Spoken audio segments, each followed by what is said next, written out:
Asia ఖండంలోనే అతిపెద్ద గిరిజన జాతర అయినటువంటి శ్రీ మేడారం సమ్మక్క సారలమ్మ జాతర మరి కొద్ది రోజుల్లో కూడా ప్రారంభం కానుంది. ఈ నేపథ్యంలో 2 సంవత్సరాలకు ఒకసారి అయితే భక్తులకైతే కూడా దర్శనమిస్తుంది.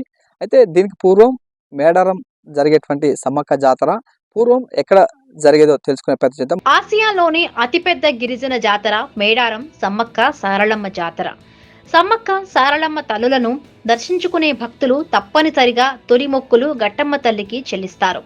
ఆ తరువాత అమ్మవార్ల సన్నిధికి చేరుకొని సమ్మక్క సారలమ్మలను దర్శించుకుంటారు. దశాబ్దాల కాలం నుండి మేడారం వెళ్లే భక్తులు గట్టమ్మను దర్శించుకోవడం ఆనవాయితీగా వస్తోంది. మేడారం గిరిజన రాజ్య స్వతంత్రం కోసం, గిరిజనుల సాధికారత కోసం సాగించిన యుద్ధంలో సమ్మక్క తల్లికి గట్టమ్మ తల్లి అంగరక్షకురాలిగా ఉంది.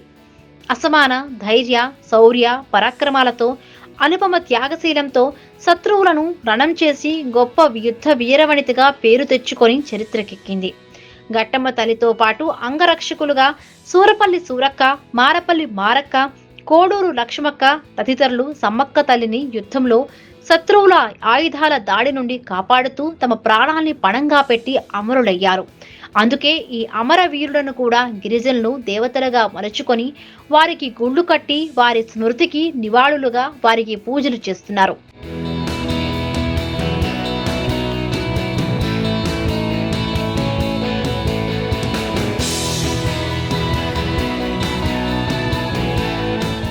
కాకతీయ చరిత్ర ప్రతాపరుద్రుడితో జరిగిన యుద్ధంలో సమ్మక్క తల్లి కుటుంబంతో పాటు ఎంతో మంది ఆదివాసీ గిరిజన కోయ వీరులు అమరులైనప్పటికీ వారందరికన్నా గట్టమ్మ తల్లికి ఎక్కువ కీర్తి దక్కింది. అందుకు గట్టమ్మ తల్లి సమ్మక్క తల్లికి నమ్మిన బంటు కావడం వల్లేనని చెప్తారు. అందుకే శ్రీరామునికి నమ్మిన బంటుగా ఉన్న ఆంజనేయుడు, శివునికి నమ్మిన బంటుగా ఉన్న నందీశ్వరుడు పూజలు అందుకున్నట్లుగా వనదేవతలకు నమ్మిన బంటు అయిన గట్టమ్మ తల్లి సమ్మక్క సారలమ్మ తల్లులతో సమానంగా పూజలు అందుకుంటున్నట్లు భక్తులు చెప్తారు. గట్టమ్మ తల్లిని దర్శించుకుంటే సమ్మక్క సారలమ్మ తల్లి దేవతలను దర్శించుకున్నంత పుణ్యఫలం వస్తుందన్న విశ్వాసం భక్తులలో నాటుకుపోవడంతో ములుగు సమీపాన గల గట్టమ్మ తల్లిని దర్శించుకుంటున్న భక్తుల సంఖ్య క్రమక్రమంగా పెరుగుతోంది. కానీ రాష్ట్ర ప్రభుత్వం గట్టమ్మ దేవాలయంపై చిన్నచూపు చూస్తోందని ఆదివాసీలు అసంతృప్తి వ్యక్తం చేస్తున్నారు.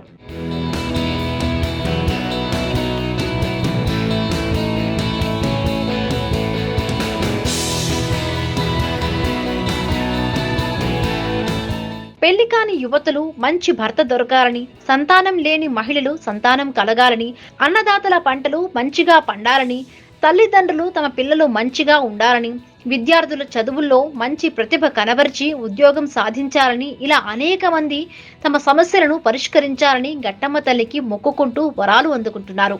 అలాగే కొత్త వాహనాలు కొనుక్కున్న వారు గట్టమ్మ తల్లి వద్ద పూజలు చేయించుకొని ఆ తల్లి గద్దె చుట్టూ ప్రదక్షిణలు చేసి తల్లికి ప్రీతిపాత్రమై అనుగ్రహం పొంది తమ జీవితాల్లో విజయాలు సాధించుకుంటున్నారు.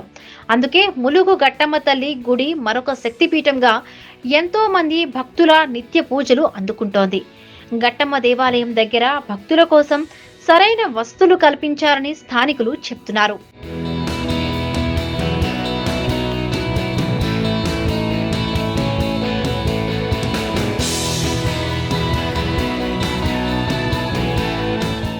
గట్టమ్మ తల్లి పూజలని గిరిజన పూజ సాంప్రదాయంలో నాయకపోడు పూజారులు నిర్వహిస్తారు.